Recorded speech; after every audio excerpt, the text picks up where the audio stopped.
મહેસાણામાં પૂર્વ deputy CM Nitin પટેલે ઠાલવી છે પોતાની હૈયા વરાળ।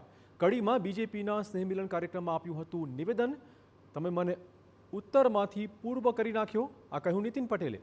હોદ્દાથી કશું નથી થતું, વ્યક્તિથી થાય છે, આ સૂચક વાત તેમણે કરી છે। કડીમાં હું છું ત્યાં સુધી ખોટું નહીં થવા દઉં।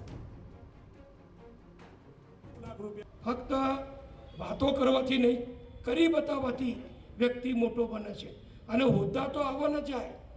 આ બધા મંત્રીઓ હમણાં બિચારા બદલાઈ ગયા, લો હવે શું કોણ અમે નીકળી ગયા પૂર્વ કરી, તમે બધું મને ઉત્તરમાંથી પૂર્વ કરી નાખ્યું હે।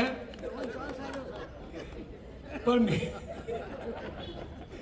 જો અમારા સ્વર્ગસ્થ વિજયભાઈ હતા। નીતિન પટેલે નામ લીધા વગર બચુ ખાબડ પર પ્રહાર કર્યા। ભાજપના સ્નેહમિલન કાર્યક્રમમાં આપ્યું હતું નિવેદન। આજુબાજુ ખોટી ટોળકી હોય તો તમને બદનામ કરે। રાજ્યમાં કેટલાક મંત્રીઓને પદ ગુમાવવા પડ્યા છે।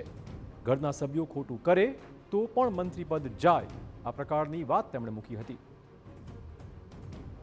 તમારી આજુબાજુ ખોટી ટોળકી ગોઠવાઈ ગઈ હોય તો તમને બદનામ કરે। હમણાં બધું કેટલાય બે પ્રશ્નો ગુજરાતમાં થયા, 2-3 મંત્રીઓને બિચારાને રાજીનામા આપવા પડ્યા અથવા મંત્રીમંડળમાં ના રહ્યા। કેમ ના રહ્યા? એમણે ખોટું કર્યું હોય કે ના કર્યું મને ખબર નથી, પણ એમના પરિવારમાંથી, એમના ટેકેદારોમાંથી 2-5 જણાએ ખોટું કર્યું। એનું પરિણામ એ મંત્રીમંડળમાંથી સરકારે એમને ના લીધા।